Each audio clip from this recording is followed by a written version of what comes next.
Baik, shalom.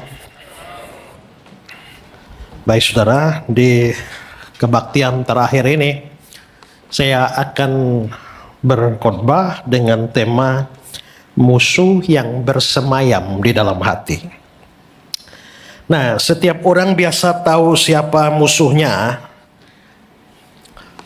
Ada yang musuhnya kemiskinan, penyakit, kegagalan, atau bahkan juga orang-orang tertentu. Tapi Alkitab menunjukkan bahwa ada musuh yang lebih berbahaya, yaitu musuh dari dalam, tidak terlihat, dan itu ada banyak. Dan hari ini saya ingin berbicara satu saja, musuh dari dalam diri kita sendiri, yakni iri hati. Nah, iri hati itu sesuatu yang tidak asing bagi kita karena hampir setiap orang itu pernah berurusan dengan hal ini. Kalau tidak iri hati sama orang, maka menjadi sasaran iri hatinya orang. Ya.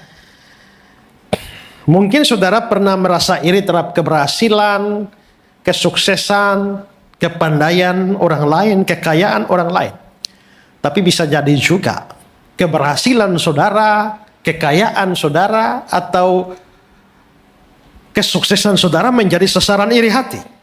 Maka iri hati bukan persoalan dalam orang-orang tertentu saja. Itu menyangkut dari hampir semua kita. Bahkan mungkin ada orang-orang yang layak disebut pakar iri hati. Ya. Tetangga beli motor baru, iri hati.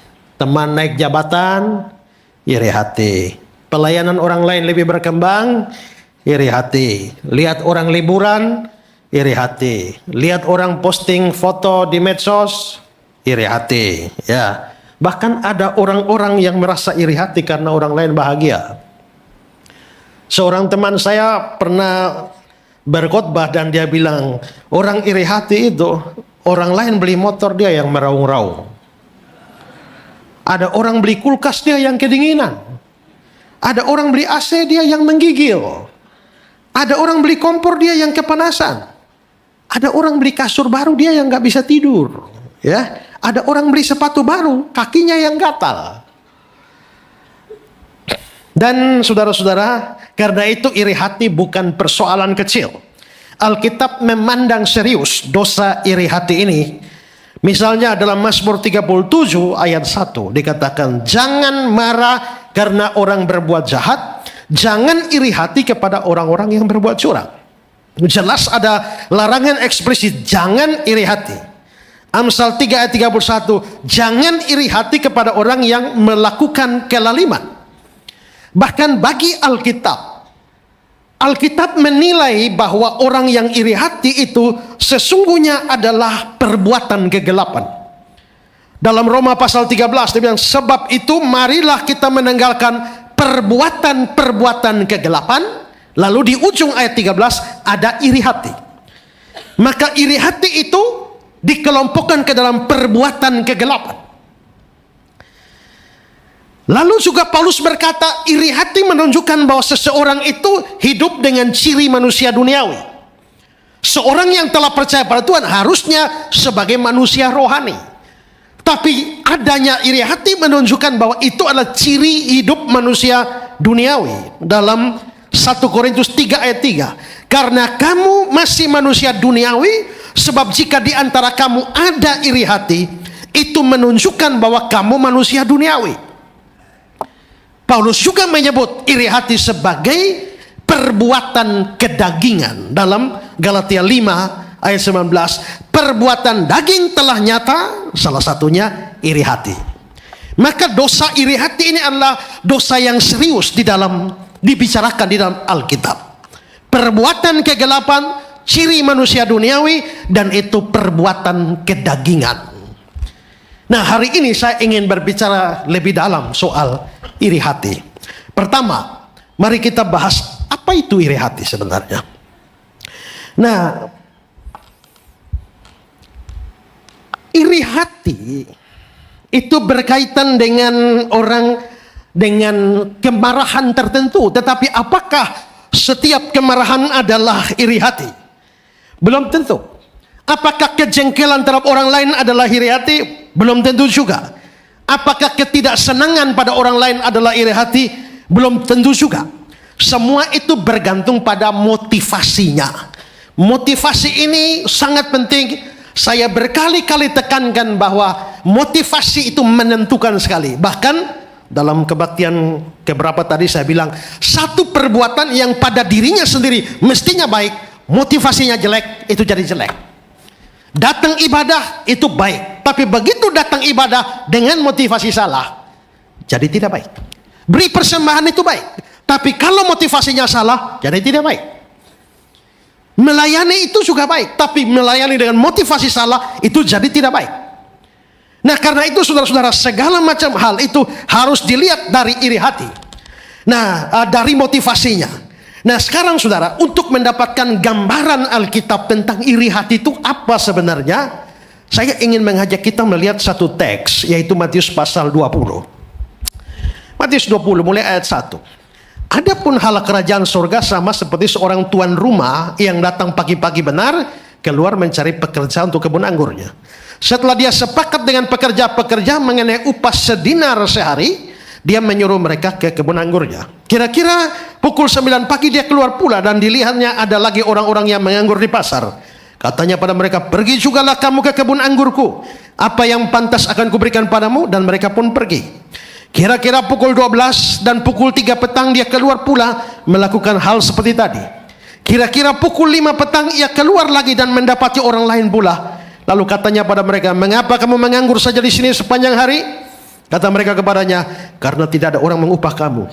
Katanya kepada mereka, pergi juga ke kebun anggurku. Ketika hari malam, Tuan itu berkata kepada mandornya, panggillah pekerja-pekerja, bayarkan upah mereka, mulai dengan mereka yang masuk terakhir hingga yang masuk terdahulu.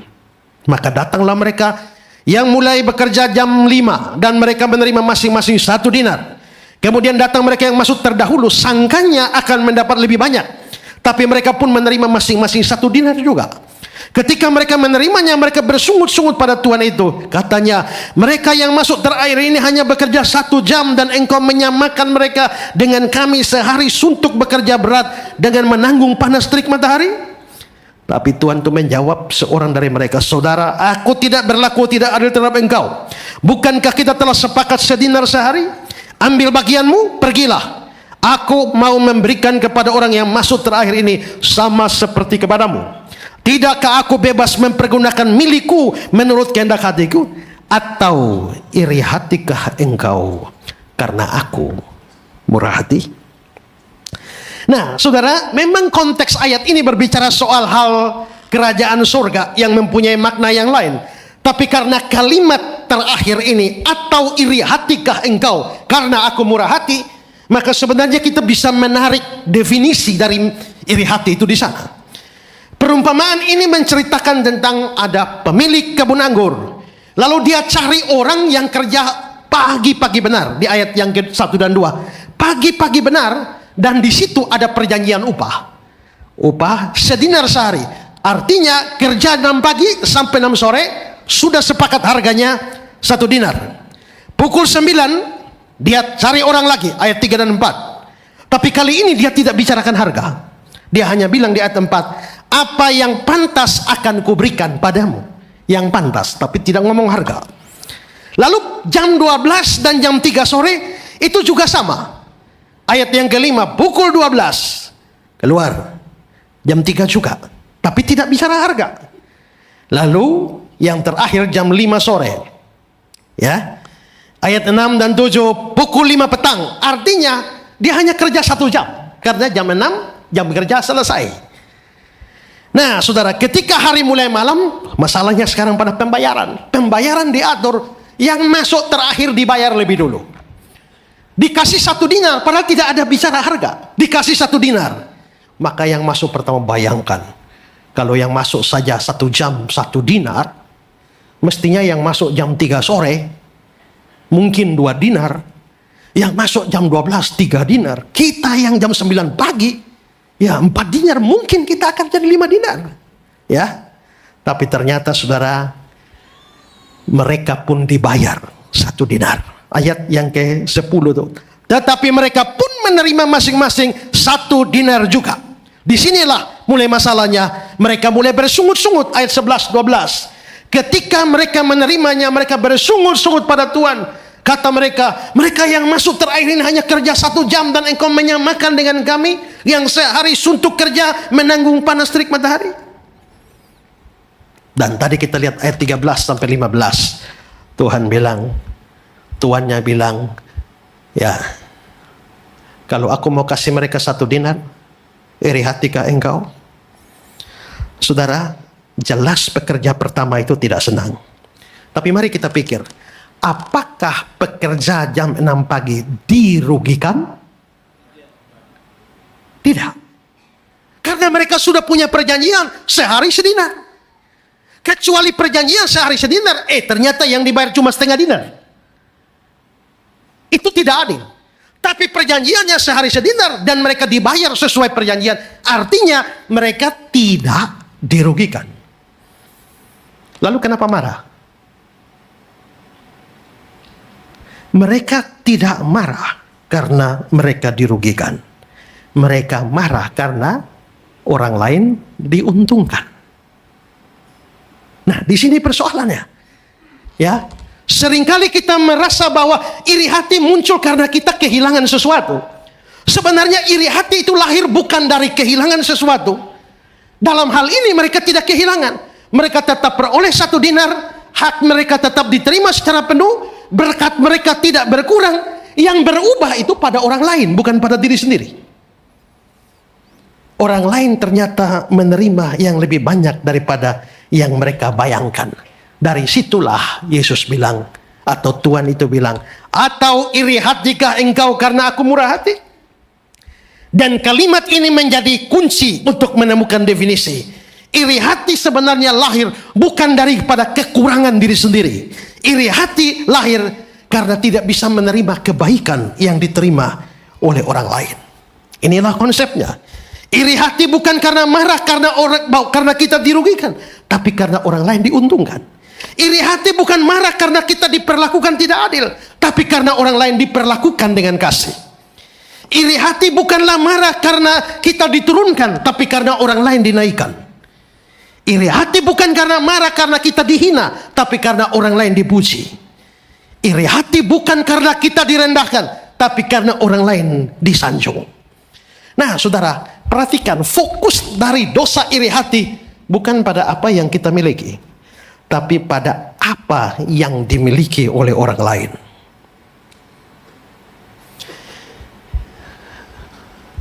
Si tukang iri tidak lagi menikmati berkat Tuhan yang diberikan padanya, karena matanya tidak melihat pada berkat di dirinya, tapi melihat berkat yang ada pada orang lain. Cornelis Plantinga bilang begini, iri hati adalah salah satu dosa yang paling aneh, karena dia tidak memberikan kenikmatan apapun kepada pelakunya. Orang yang iri hati tidak senang karena ia mendapatkan lebih banyak. Dia senang karena orang lain mendapatkan lebih sedikit. Tujuannya bukan meningkatkan kesejahteraannya sendiri, melainkan menurunkan kesejahteraan orang yang ia irikan. Jadi saya iri hati itu bukan supaya saya tambah sejahtera. Tidak. Saya iri hati itu supaya saudara jangan sampai sejahtera.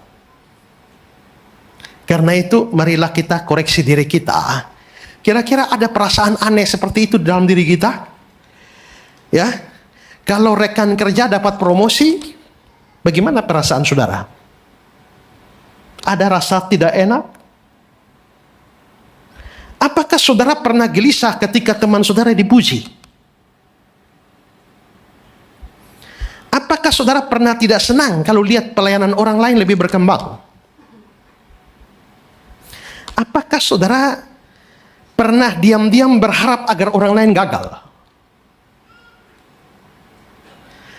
Apakah saudara pernah sulit bersukacita ketika melihat orang lain berhasil? Susah untuk sukacita. Apakah saudara pernah cari kekurangan orang lain yang berhasil dan itu bikin saudara tenang? Apakah kalau orang lain gagal, saudara ada kesenangan di dalam diri? Apakah pernah merasa sedih ketika orang lain berhasil dan sulit ikut bersukacita bersama dia? Kalau jawabannya ya, maka itulah musuh yang ada di dalam diri. Nah, saudara, Alkitab tidak hanya berbicara soal definisinya, tapi Alkitab juga berbicara dampaknya. Sekarang mari kita melihat dampak negatifnya, karena tidak ada dampak positif dari iri hati. Nah, saudara-saudara, iri hati itu sebenarnya mempunyai dampak yang mematikan. Pertama, saudara, iri hati pada prinsipnya merusak dan merugikan diri sendiri. Jadi saudara-saudara, adanya dosa iri hati atau penyakit iri hati ini ironisnya pertama-tama merugikan diri si pengiri itu sendiri. Ini ditegaskan oleh firman di dalam Ayub pasal yang ke-5 ayat yang kedua. Sesungguhnya orang bodoh dibunuh oleh sakit hati dan orang bebal dimatikan oleh iri hati. Makanya dikatakan bahwa orang yang iri hati itu dibunuh. Dia orang bebal. Dimatikan oleh iri hati. Berarti yang rugi itu adalah orang yang iri hati itu. Amsal 14 ayat 30. Hati yang tenang menyegarkan tubuh, tapi iri hati membusukkan tulang. Ini bukan berarti harfiah bahwa tulang betul-betul busuk. Ini tentu mempunyai makna yang bersifat kiasan, yang menunjukkan bahwa hidup seseorang itu akan dirugikan pertama-tama ketika dia merasa iri hati. Nah, ini juga sejalan dengan apa yang dipelajari di dalam ilmu psikologi dan kedokteran. Karena manusia dicipta oleh Tuhan itu dengan dua keberadaan, baik secara jasmani dan rohani. Manusia adalah makhluk jasmani dan makhluk rohani. Waktu kita dibentuk dari tanah, itu makhluk jasmani. Ketika Tuhan menghembuskan rohnya, menjadi makhluk yang rohani. Kita butuh makanan untuk jasmani kita. Kita butuh firman untuk rohani kita. Maka kebutuhan manusia bukan hanya soal jasmani atau rohani, tapi kedua-duanya. Dan yang menarik adalah bahwa antara yang jasmani dan rohani itu ada hubungannya, baik secara psikologis maupun juga secara medis. Pertama, mari kita melihat bahwa kadang-kadang jiwa kita yang rohani itu mempengaruhi tubuh kita secara jasmani. Saudara, sebagian besar gerakan tubuh dikendalikan oleh jiwa atau pikiran kita. Sekarang saudara melihat kondisi batin seseorang itu ada pengaruh kepada fisiknya. Coba, kalau orang mengalami stres itu di jiwa. Dia mengalami gangguan tidur. Gangguan tidur itu di jasmani. Orang yang dipenuhi kecemasan misalnya, lalu dia susah untuk makan. Kecemasan itu di dalam jiwa, tapi nafsu makannya hilang, itu soal jasmani. Orang yang mengalami depresi seringkali mengalami kelemahan secara fisik. Dan itulah yang Alkitab bilang dalam Amsal 17. Hati yang gembira adalah obat, tapi semangat yang patah mengeringkan tulang. Contoh, orang yang malu, kenapa wajahnya merah? Malu itu di jiwa, tapi yang merah wajahnya. Berarti yang di jiwa mempengaruhi yang fisik. Orang yang takut tiba-tiba bisa gemetar. Saya dulu pertama kali tampil nyanyi, saudara. Saya main gitar dan ada pot bunga, lalu saya taruh kaki saya main gitar, dan ini gemetar, dan sepanjang ibadah pohon, sepanjang nyanyi ini pohon hanya goyang saja. Saya sampai heran, kenapa ini mau dihentikan, tidak bisa. Rupanya ada ketegangan di dalam jiwa, itu mempengaruhi kaki saya. Yang di dalam jiwa mempengaruhi fisik. Orang yang gugup tahu-tahu keringat dingin. Di jiwa mempengaruhi fisik. Orang yang jatuh cinta tiba-tiba matanya berbinar. Jatuh cinta itu dalam jiwa, tapi pengaruhi. Karena itu Amsal 15 ayat 13 bilang, hati yang gembira membuat muka berseri-seri. Hati gembira itu di jiwa, tapi muka berseri-seri itu fisik. Kalau begitu, yang terjadi di jiwa bisa pengaruh fisik. Yang kedua, kadang-kadang yang terjadi pada fisik itu mempengaruhi jiwa. Ya, kalau orang mengalami kecelakaan, otaknya geger, Itu fisik. Begitu otaknya geger, kemampuan seluruhnya itu menjadi berpengaruh. Jiwanya berpengaruh. Ketika orang lanjut usia, fisiknya yang lanjut usia, maka daya ingatnya di dalam jiwanya itu melemah. Saya berkunjung ke oma saya, lalu bercerita dengan dia banyak hal. Kira-kira habis bercerita dengan dia hampir 1 jam, tiba-tiba dia tanya, ngomong-ngomong tapi sebenarnya kamu ini siapa? Kalau sudah ngobrol 1 jam.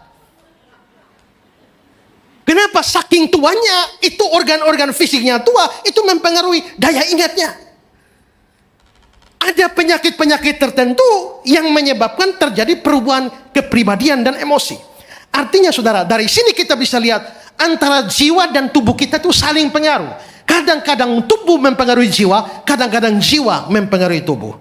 Nah, saudara-saudara, disinilah kita bisa melihat bahwa pada waktu saudara menyimpan iri hati dan kebencian pada orang, maka disitulah sesuatu sedang terjadi pada jiwa saudara. Saudara sedang memasukkan sebuah penyakit berbahaya di dalam jiwa saudara, dan karena itulah sesuatu di dalam jiwa, yaitu iri hati dan kebencian, itu bisa mempengaruhi fisik saudara, ya. Nah, karena itu saudara-saudara, seorang namanya Agustinus, dia bilang begini, iri hati adalah putri dari kesombongan dan ibunya adalah kepahitan. Dia menyiksa hati si pengiri jauh sebelum dia sempat melukai orang yang ia irikan. Orang yang iri adalah seperti orang yang meminum racun dengan harapan orang lain yang mati. Saya jengkel sama saudara kalau saya minum racun, mudah-mudahan mati kau. Itu adalah sebuah kebodohan. Sehingga pada akhirnya menyimpan iri hati itu sama dengan merugikan diri sendiri. Karena itu pertanyaan-pertanyaan yang saya berikan tadi harus saudara renungkan. Apakah saudara rasa tidak senang ketika lihat orang lain maju, orang lain berhasil, orang lain sukses, orang lain lulus, orang lain lebih bahagia, dan lain sebagainya? Kalau ya, hati-hati. Saudara sedang menyimpan satu penyakit tertentu dalam jiwa saudara. Yang kedua saudara, iri hati ini mempengaruhi atau merusak hubungan dengan orang lain. Mungkin awalnya hubungan baik, persahabatan jalan dengan akrab, keluarga hidup dalam kasih, rekan yang saling mendukung, sesama pelayanan yang saling menopang. Tapi begitu iri hati masuk, hubungan itu menjadi retak. Kenapa bisa begitu? Karena orang yang iri hati tidak mampu lagi bersuka cita bersama dengan orang lain. Keberhasilan yang seharusnya dirayakan sekarang menjadi ancaman. Berkat yang seharusnya disyukuri sekarang menjadi saingan. Akibatnya rasa hormat berubah menjadi kebencian, rasa kasih berubah menjadi permusuhan, persahabatan berubah menjadi persaingan yang pada akhirnya merugikan.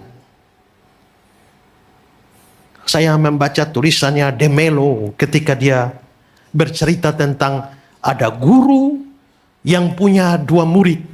Yang satunya ini tamaknya minta ampun, yang satu ini iri hatinya minta ampun. Dan saudara-saudara, akhirnya satu hari sang guru datang dan panggil 2 murid, yang satu tamak, yang satu iri hati. Lalu sang guru bilang, kasih perintah pada mereka berdua, guru akan segera meninggalkan dunia ini untuk tapa berata, mengasingkan diri dari dunia. Sebelum berpisah dengan kalian, kalian berdua diberi kesempatan minta apa saja, guru berusaha akan memberikannya. Tapi yang diminta tidak boleh berbeda. Kalau yang pertama minta rumah, kedua minta rumah. Kalau minta sama-sama rumah, sama-sama duit, pokoknya harus sama. Tapi ada syarat yang unik. Yang minta kedua dapat 2 kali lipat. Jadi kalau yang pertama minta uang 1 juta, otomatis yang kedua dapat 2 juta. Yang pertama minta uang, minta tanah 10 hektar, maka yang kedua dapat tanah 20 hektar. Wah, artinya yang minta kedua itu akan lebih untung ya. Maka mereka berdua tidak ada yang berani minta. Karena kalau minta pertama akan menguntungkan orang lain. Maka mereka bertahan 1 minggu tidak ada yang minta, 2 minggu tidak ada, 1 bulan bertahan dua-dua. Sampai yang satu akhirnya sudah tidak tahan lagi, dia pergi ke temannya dan dia cekik di leher, besok kau minta duluan. Akhirnya yang satu karena takut dibunuh, oke, besok saya minta duluan. Tapi malam itu dia nggak bisa tidur. Kalau saya minta 1 juta, dia dapat 2 juta. Saya minta 10 hektar, dia dapat 20 hektar. Saya minta apa saja, dia akan untung. Dia pikir sepanjang malam, bagaimana caranya saya minta duluan, tapi dia nggak untung. Dan akhirnya pagi-pagi dia menghadap tuannya, gurunya. Guru, saya minta duluan. Kamu ingat syaratnya? Yang kedua, pasti kawanmu dapat lebih banyak. Iya guru. Apa yang kau minta? Saya minta guru, tolong cungkil mata saya 1. Maka otomatis yang kedua dapat dicungkil matanya 2-2. Dan akhirnya dua-duanya buta. 1 buta setengah, 1 buta total. Pada akhirnya kita bisa melihat bahwa rasa tamak dan iri hati mereka akhirnya merugikan diri mereka. Tapi menjadikan mereka berdua yang tadinya sesama murid akhirnya menjadi musuh, menjadi saingan, menjadi lawan yang harus ditaklukkan. Kain dan Habel, kakak adik kandung, mulai-mulanya bagus. Tapi persoalan mulai ketika keduanya datang dan memberikan persembahan. Apakah Habel bersalah karena persembahannya diterima oleh Tuhan? Tidak. Harusnya Kain yang koreksi diri. Kenapa berikan persembahan? Tuhan terima punya adiknya, tolak punya dia. Tapi alih-alih mengoreksi diri sendiri, justru menjadi iri hati terhadap Habel. Dan itu berujung dengan pembunuhan pertama di dalam dunia ini. Karena iri hati. Yusuf di dalam perjanjian lama menjadi sasaran iri hati daripada saudara-saudaranya. Dalam Kejadian 37 ayat 11. Maka iri hatilah saudara-saudaranya kepadanya. Kisah pasal 7 ayat 9. Karena iri hati, bapak-bapak leluhur kita menjual Yusuf ke tanah Mesir. Hubungan persaudaraan Kain dan Habel hancur. Hubungan persaudaraan Yusuf dan saudara-saudaranya hancur. Dan yang ketiga kita bisa lihat contoh Saul dan Daud. Waktu itu Saul adalah raja. Daud memang sudah diurapi jadi raja, tapi Saul belum lengser. Dan karena itu saudara-saudara, Daud mengabdi kepada Saul. Tapi iri hati mulai terjadi ketika keberhasilan Daud di dalam medan peperangan terjadi. Di 1 Samuel 18 dibilang begini. Dan perempuan yang menari-nari itu menyanyi berbalas-balasan. Saul mengalahkan beribu-ribu musuh, tapi Daud berlaksa-laksa. 1 laksa itu 10.000. Jadi berlaksa-laksa artinya puluhan ribu. Begitu Daud dipuji sedemikian rupa, ayat 8, lalu bangkitlah amarah Saul dengan sangat. Maka di sini kita bisa melihat akhirnya kalau saudara baca seluruh cerita, Saul menghabiskan seluruh hidupnya, seluruh kekuatannya, seluruh bala tentara hanya untuk mengejar dan membunuh Daud. Hidup Daud menjadi begitu susah. Dari padang gurun satu ke yang lain, gua satu ke gua yang lain, kampung satu ke kampung yang lain, hanya karena iri hati. Hubungan Saul dan Daud itu menjadi berubah. Daud tetap orang yang sama, karakternya tidak berubah, kesetiaannya terhadap Saul tidak berubah, tapi yang berubah adalah hatinya Saul. Karena iri hati. Betapa tragis Saul kehilangan damai, kehilangan sukacita, kehilangan fokus sebagai raja Israel. Semua karena iri hati.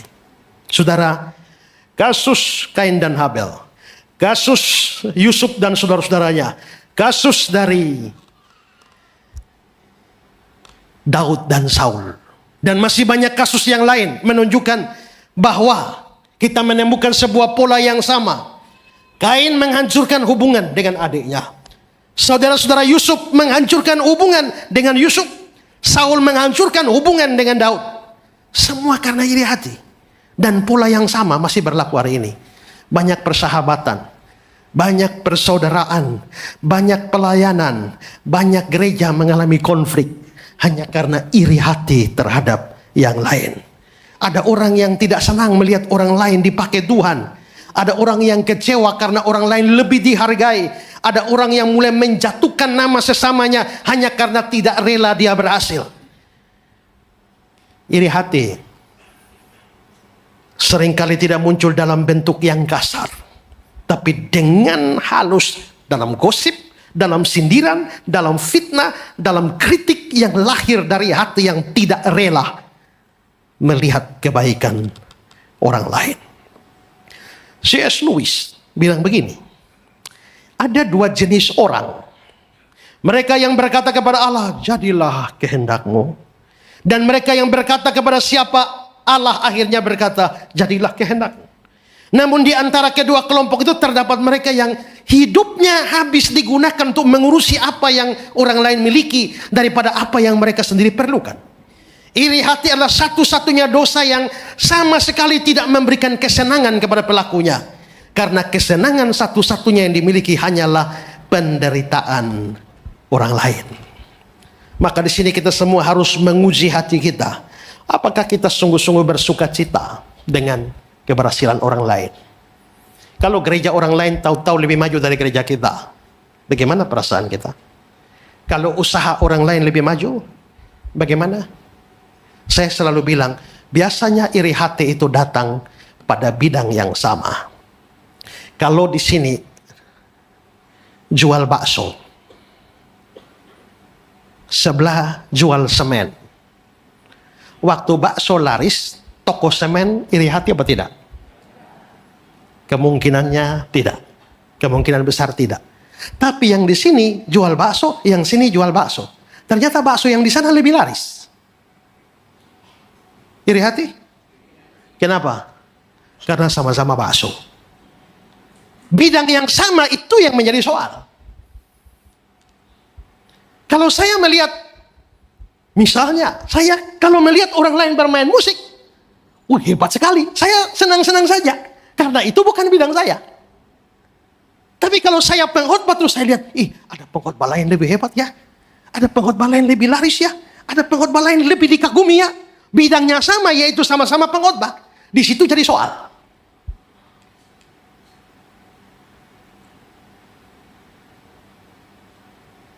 Sesama penyanyi, sesama WL, sesama singer, itu jadi soal karena sesama. Maka banyak kali kita bisa lihat justru bidang yang sama. Itulah sebabnya seringkali gereja yang satu dengan gereja yang lain tidak akur, bukan? Kenapa? Karena sama-sama gereja. Pelayan yang satu dengan pelayan yang lain tidak akur, kenapa? Karena sama-sama pelayan. Maka disinilah kita betul-betul harus uji hati kita. Apakah melihat orang lain maju ada rasa tidak enak di hati? Kalau ya, ingatlah. Pertama-tama menghancurkan dirimu. Dan yang kedua, menghancurkan relasi dengan orang lain.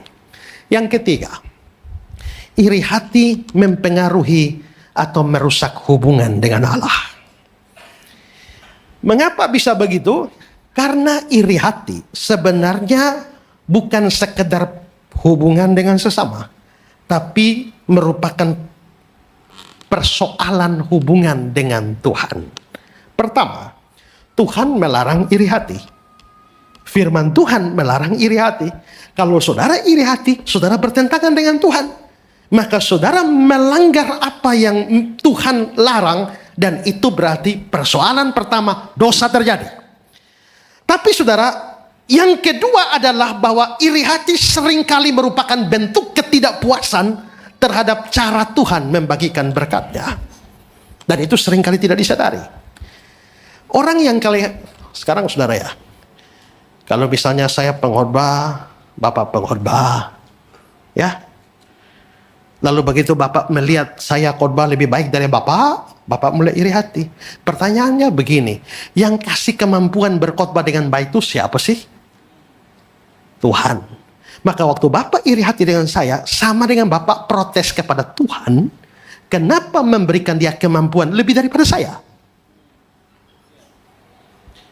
Kalau saudara lihat orang lain, itu kaya ya, saya kok tidak sekaya dia.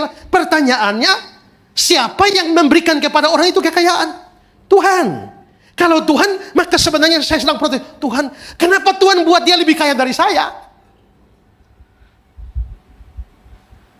Maka di sini kita menemukan persoalan dari iri hati sebenarnya adalah ketidakpuasan dari cara Tuhan memberkati seseorang. Tuhan, kenapa engkau memberkati dia lebih daripada saya? Kenapa engkau memberikan dia kemampuan lebih daripada saya? Mengapa Tuhan memakai dia lebih daripada saya? Akhirnya persoalannya bukan lagi dengan orang yang menjadi sasaran iri hati. Persoalannya dengan Allah yang memberikan berkat itu. Nah, saudara, bukankah itu yang terjadi dalam perumpamaan itu? Saudara lihat ayat 15.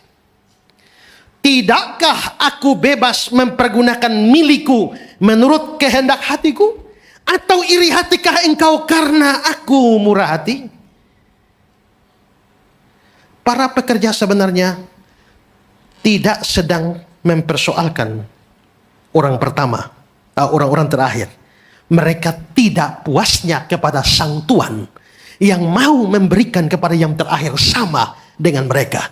Dengan kata lain, iri hati sering merupakan penolakan terhadap hak Allah mengaruniakan berkat tertentu kepada siapapun yang dia kehendaki.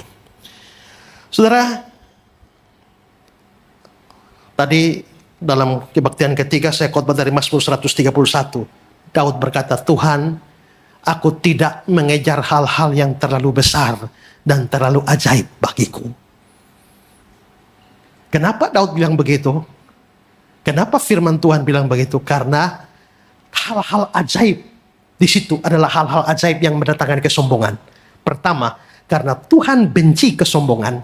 Dan yang kedua, karena pada dasarnya Tuhan itu sudah memberikan kepada kita berkat masing-masing, kemampuan masing-masing, talenta masing-masing, dan ada orang yang tidak puas dengan yang Tuhan berikan, lalu berusaha dengan egoisme pribadinya untuk mengambil apa yang harusnya tidak diberikan kepada dia. Lalu saya berikan contoh, misalnya untuk memimpin Israel, Tuhan percayakan itu kepada Musa. Padahal Musa itu punya dua kakak, yaitu Harun dan Miriam. Tapi Tuhan bukan pilih dua kakak itu, Harun dan Miriam jadi pimpinan, dia pilih Musa. Harun itu dikasih jabatan yang lain, imam, tetapi Musa itu pimpinan. Dan rupanya itu tidak bisa diterima, mendatangkan iri hati daripada Miriam dan Harun. Lalu lihat di Bilangan 12 ayat yang kedua. Kata mereka, sungguhkah Tuhan berfirman dengan perantaraan Musa saja? Bukankah dengan perantaraan kita juga dia berfirman? Kalimat ini keluar dari rasa iri hati. Kenapa Tuhan hanya pakai Musa saja? Kenapa tidak kami? Itu hanya kalimat yang menggemakan isi hati mereka, Miriam dan Harun. Mereka tidak rela Musa diberikan kedudukan yang lebih tinggi. Mereka tidak rela Musa mendapatkan keistimewaan, tidak seperti mereka miliki. Dengan kata lain, mereka protes terhadap posisi yang Tuhan sudah tentukan. Dan yang menarik adalah pada saat semacam itu, Musa tidak salah apa-apa, tapi Tuhan sendiri yang akhirnya berbicara. Ayat 8. Mengapa kamu tidak takut mengatai hambaku Musa? Tuhan yang bertindak di sini. Dan sesudah itu, ayat 9-10. Sebab itu bangkitlah murka Tuhan terhadap mereka. Lalu dia pergi. Dan ketika awan telah naik dari atas kemah, tampaknya Miriam kena kusta putih seperti salju. Tuhan bertindak di sini. Karena apa? Karena iri hati itu seolah-olah kamu protes kepada Tuhan. Kenapa Musa dan bukan kami? Dan itu mendatangkan murka Tuhan dengan memberikan hukuman pada mereka.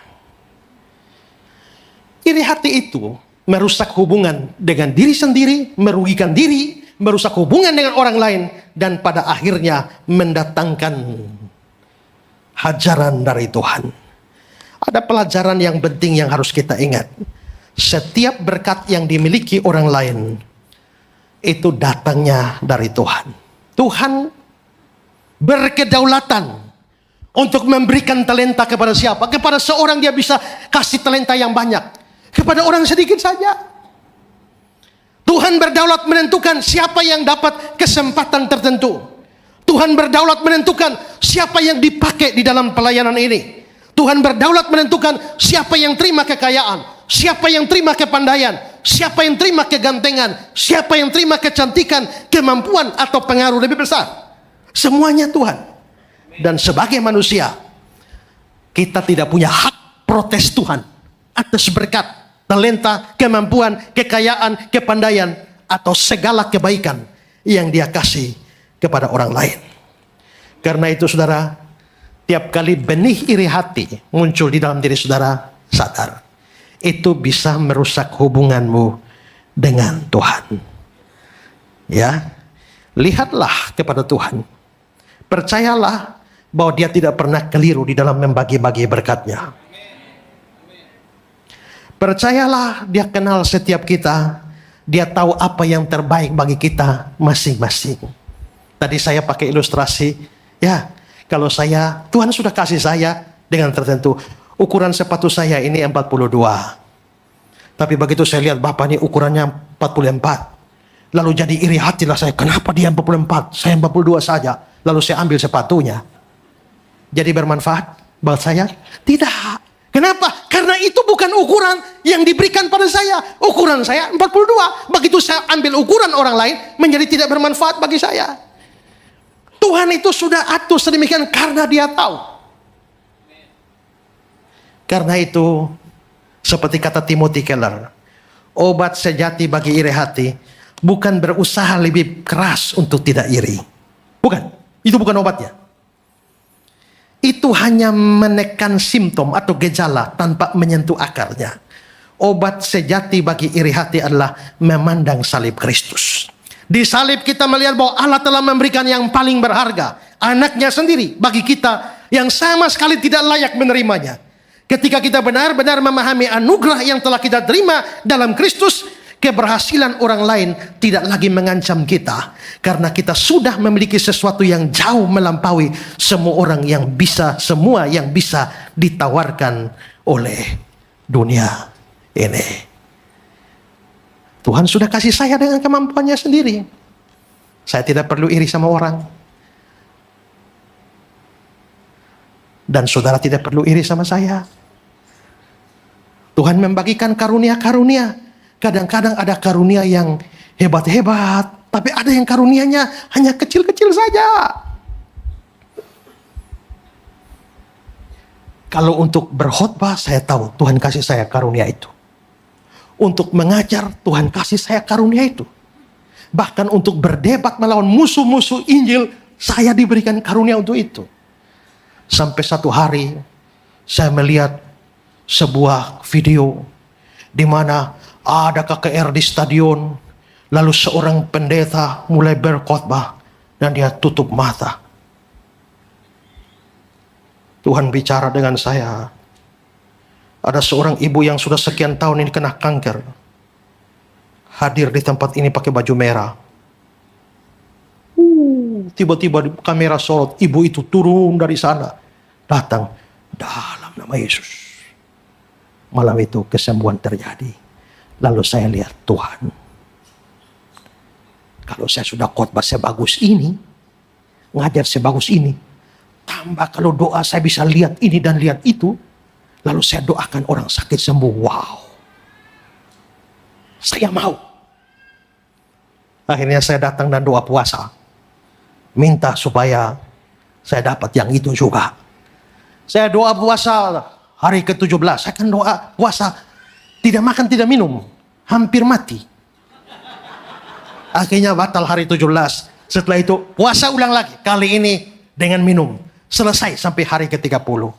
Pada hari ke-30 saya yakin mulai sekarang kalau saya tutup mata pasti lihat sesuatu. Dan saya doakan dalam nama Yesus pasti sembuh. Dan itu setelah puasa untuk pertama kalinya saya berdoa tutup mata.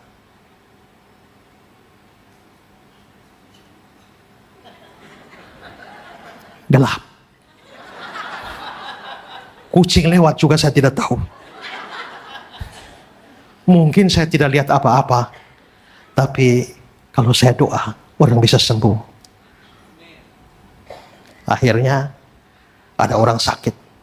Dan saya pergi. Dalam nama Yesus, sembuh. Besok bagaimana? Sudah mati, Pak. Mati dia. Belakangan ada orang sakit lagi, saya doakan, mati lagi. Berikut, mati lagi. Jadi saudara, saya itu catat itu, hafal itu. Berapa orang yang mati setelah saya doakan. Sampai sekarang ada 17. Sejak itu, kalau jemaat saya sakit, mereka tidak mau saya yang doakan. Saya juga tidak tahu kenapa. Tapi saya bersyukur Tuhan kasih saya karunia membawa orang cepat bertemu dengan Tuhan. Sampai hari itu saya sadar. Ya, tidak. Itu hal yang terlalu besar dan itu bukan Tuhan kasih pada saya. Kalau saya lihat orang lain, kok bisa seperti itu? Ngapain juga iri hati? Itu protes sama orang. Protes sama Tuhan. Kenapa Tuhan berikan dia lebih baik? Kenapa Tuhan kasih dia karunia lebih spektakuler? Daripada iri hati dengan orang lain, lebih baik saya bersyukur dengan yang sudah Tuhan berikan pada saya. Dan pakai ini untuk kemuliaan nama Tuhan. Saudara, Yesus dan Yohanes Pembaptis itu beda umur 6 bulan. Sebagai manusia, Yohanes Pembaptis lahir 6 bulan lebih dulu dari Yesus. Orang Yahudi baru keluar pelayanan, imam itu umur 30. Berarti 30 keluar. Maka Yohanes umur 30, dia muncul 6 bulan sebelum Yesus. Maka Yohanes mulai beritakan Injil sebelum Yesus. Lalu saudara, baru 6 bulan Yohanes Pembaptis dapat masa yang banyak. Tiba-tiba Yesus muncul. Lalu akhirnya banyak orang mulai bergerak dari Yohanes Pembaptis kepada Yesus. Maka itu membuat cemburu murid-murid Yohanes itu. Maka murid-murid Yohanes berkata, "Guru, orang yang tentang dia engkau bersaksi itu, dia membaptis juga dan banyak orang pergi ke sana." Murid-muridnya iri hati. Tapi Yohanes Pembaptis bilang, ya, tidak ada seorang pun yang mengambil bagi dirinya kalau tidak dikaruniakan kepadanya dari surga. Dia harus semakin besar dan aku harus semakin kecil. Maksudnya Yohanes apa? Kalau sampai Yesus pergi, banyak orang pergi kepada Yesus, bukan karena Yesus merampas jiwa-jiwa kita. Tidak. Itu dikaruniakan kepadanya dari surga. Memprotes itu sama dengan memprotes surga. Kalau begitu saudara, lihat orang lain suara lebih bagus, memang dikaruniakan padanya dari surga. Lihat orang lain lebih kaya, memang dikaruniakan padanya dari surga. Lihat orang lain lebih pintar, memang dikaruniakan pada surga. Kamu mau protes surga? William Barclay menceritakan tentang sebuah gereja yang banyak orang seperti sekarang kita di sini. 1 tahun, 2 tahun, 5 tahun. Kok pendeta lihat kok jemaat berkurang ya? Tahun berikut tambah kurang ya. Tahun berikut tambah kurang ya. Sampai akhirnya satu kebaktian. Ini kisah nyata. Pendeta itu namanya Dr. Spence. Satu kali ketika dia berdiri mimbar, sudah ada jemaat, tidak ada jemaat lagi. Sisa majelis gerejanya. Lalu dia tanya kepada majelis gerejanya, di mana jemaat kita? Pendeta, jemaat kita sudah ngumpul di gereja sana. Yang pendetanya, pengkhotbahnya muda, masih muda dan berapi-api. Semua jemaat kita pergi ke sana.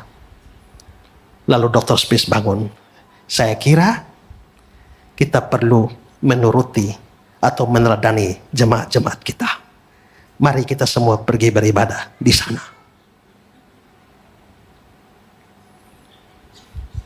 Itu tidak harus kita lakukan. Tapi minimal dari situ Dr. Spence sadar bahwa kalau Tuhan memberikan pada orang lain, dia tidak berhak protes.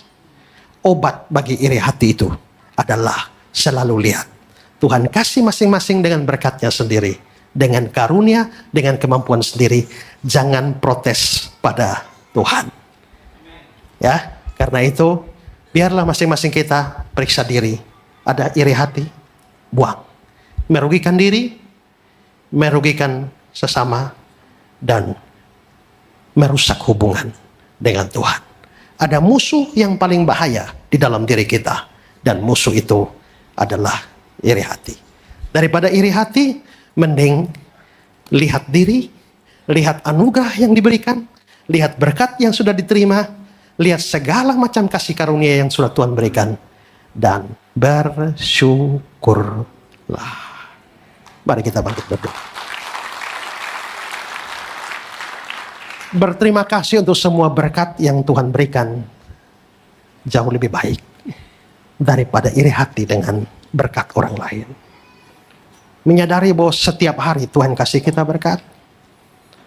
Tiap hari Tuhan kasih kita anugerah. Bahkan hidup hari ini pun berkat dari Tuhan.